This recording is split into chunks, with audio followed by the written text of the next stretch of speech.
Now, another story that happened was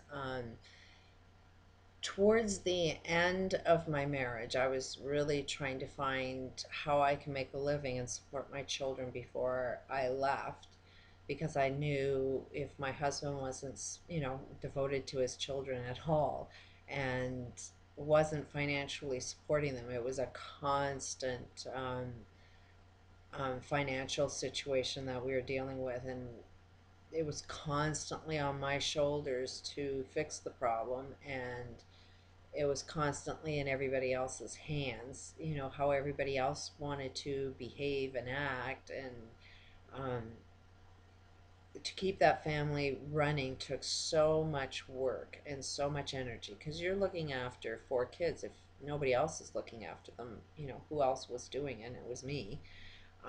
Who else was paying bills? Nobody else even looked at what our bills were, but everybody's spending money and everybody wants stuff. And who's cooking and making sure everybody gets the food that they like, and who's doing the shopping for all of that? And you have a husband that doesn't want to work, and the only time he gets work is if I find jobs for him to go and apply for. So there was an awful lot of stress on me to be doing all of this work, and if it didn't work out, I was the one to blame for all of it. And nobody was taking any responsibility or accountability for the roles that they all played. It was all sort of dumped on me. Mind you, I was the one doing it, and as long as I was the one doing it, then I hold the blame for it. So, um, regardless, when I'm looking for this job that pays the bills, or, even I was looking for answers before I left, and I had been talking to a lot of different religions to, find the answer. And meanwhile, my husband at the time was bringing in extra money painting hard hats on for the guys that he worked with in the oil field.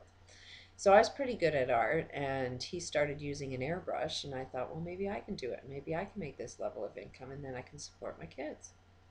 And then, either things worked out within the marriage and we'd have extra money, or, I'd have money to leave with. So we ended up getting these two cheap airbrushes from Walmart. And I'm working on my first painting, and I had these Mormons come by the house, and I really loved their morals and values and their family life. So it was a religion that I was sort of intrigued with, but they shun. They have, a group of people that if they don't like a behavior, they'll shun you. And I could never understand that, because if somebody doesn't know what is right or wrong, or they're not behaving socially right, something is the cause of it. And generally there's going to be a lack of love, and shunning them is, the you're not showing somebody love that way. So how are they going to learn how to do the right thing when they're not in your presence? So that's part of that religion I just really couldn't wrap my brain around. So anyways, they had sent me a video, and they've been bugging me for like a year to come and visit with me. And I'm starting my first painting, and these two guys come over, and I thought, well, you can come in and talk with me, but I'm going to be doing this painting. So they come over, have a really nice chat, and I'm finishing this first painting.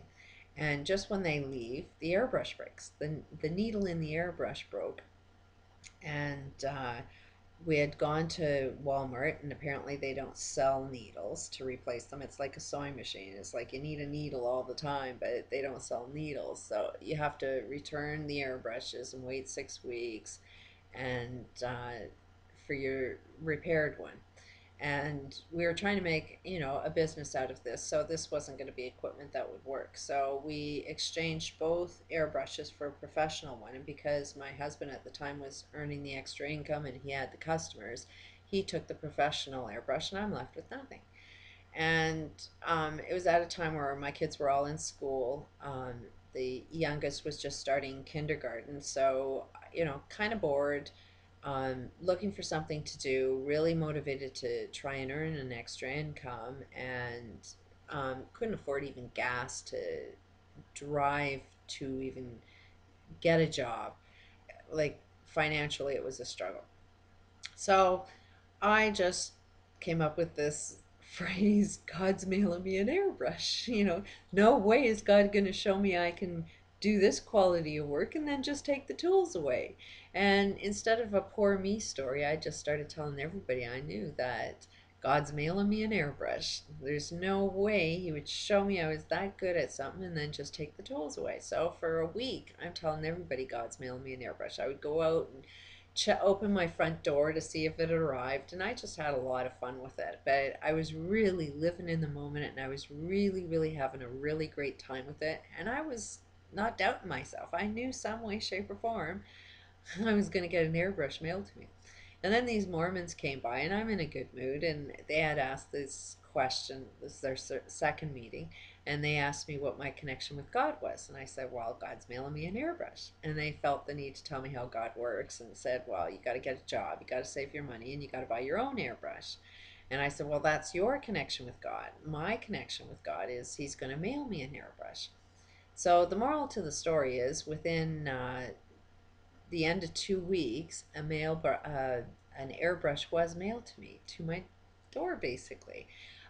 What had happened is it was too dusty for this professional brush to work where my husband was working, and he mailed it back home to me, and it was now mine. So um, these have been circumstances that really made me look at what made that happen. Can it be repeatable? Can I just say something and make it happen? I wanted to do a talk show for a long time back then. Everybody in the town thought I was a complete nut, but I kept going around and saying, I'm doing a talk show. And within 2 weeks, I'm doing volunteer work at our local cable station, and I'm interviewing different people on events, that local events that are going on.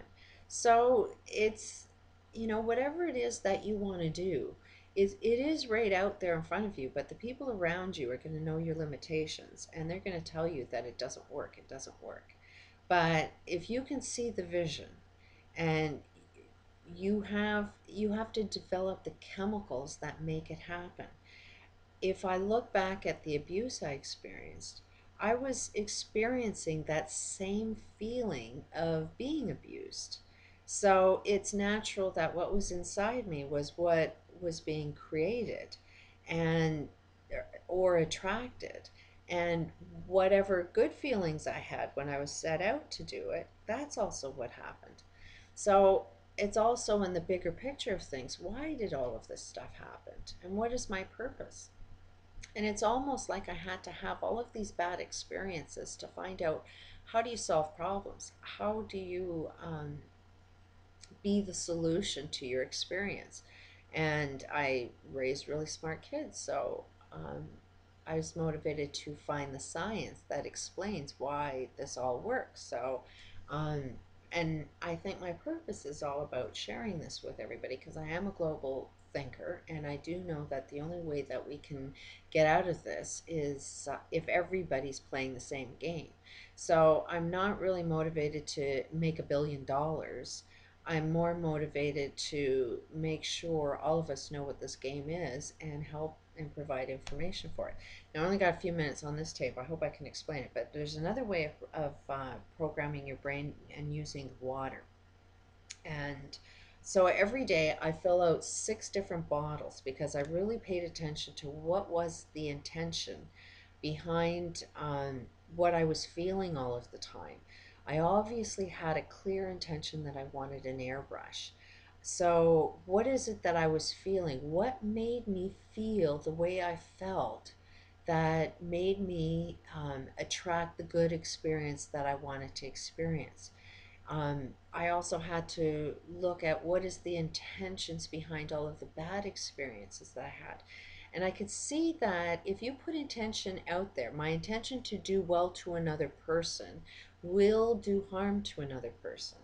Intentions, the secret with intention is the intention that you do to yourself. Because if you're a holographic player, then you have to have the good intentions within yourself first, and then it will unfold in the bigness of life.